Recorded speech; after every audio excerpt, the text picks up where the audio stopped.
ماہ محرم الحرام کے اس بابرکت مہینے میں کثرت سے اعمال حسنہ کرنی چاہیے، نیکیوں کے کام کرنے چاہیے، 5 وقتہ نمازوں کے اہتمام کے ساتھ ساتھ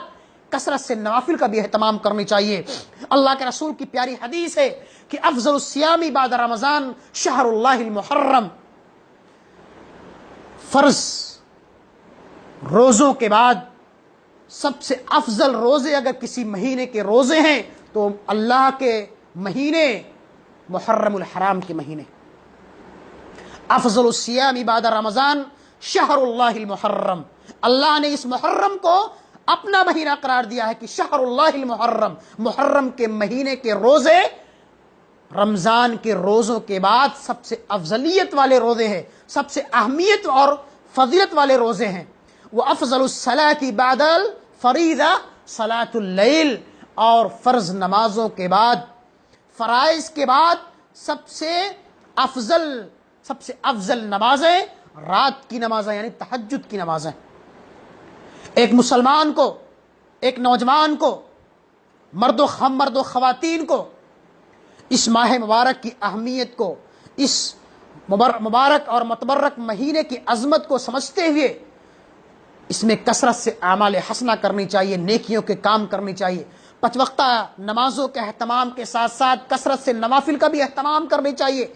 اور رمضان کے روزوں کے علاوہ ان مبارک مہینوں میں کثرت سے روزوں کا اہتمام کرنی چاہیے، جس سے رب العالمین ہم سے خوش ہوتا ہے،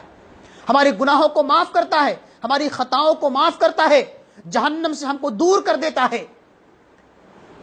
اللہ کے رسول جب تک مکہ مکرمہ کے اندر تھے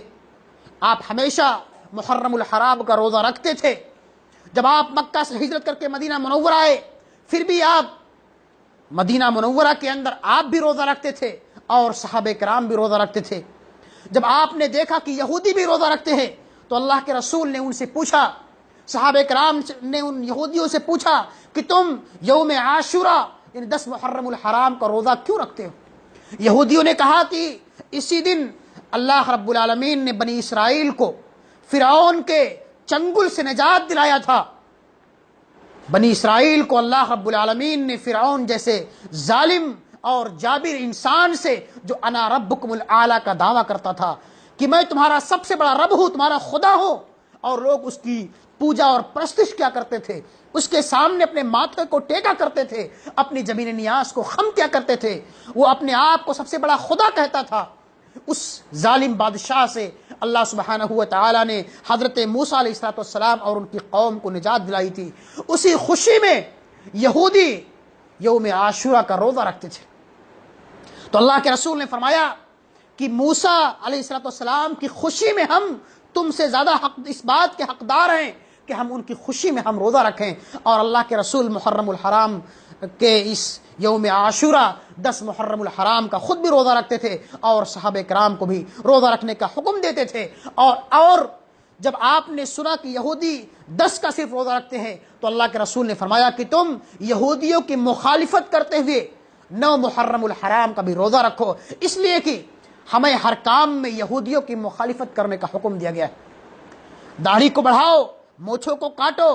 یہ اس طرح سے بہت ساری احادیث ہیں جو یہودیوں کی مخالفت کرنے کی ہمیں تعلیم دی گئی۔ تو اس حدیث مبارکہ کے اندر بھی اللہ کے رسول فرماتے ہیں کہ تم یہودیوں کی مخالفت کرتے ہوئے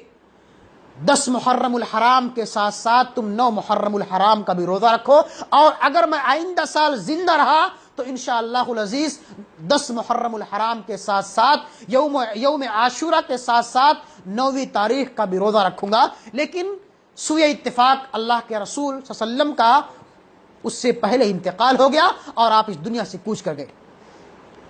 اس روزے کے متعلق اللہ کے رسول کا فرمان ہے کہ جو انسان خلوص اللہیت کے ساتھ رب العالمین کی رضا جوئی کی خاطر یوم عاشورہ کا روزہ رکھتا ہے تو اللہ اس کے 1 سال کے پچھلے گناہوں کو معاف کر دیتا ہے، 1 سال کے پچھلے گناہوں کو معاف کر دیتا ہے۔ اسی طرح سے عرفہ کے روزے کے متعلق اللہ کے رسول فرماتے ہیں کہ جو انسان 9 ذی الحج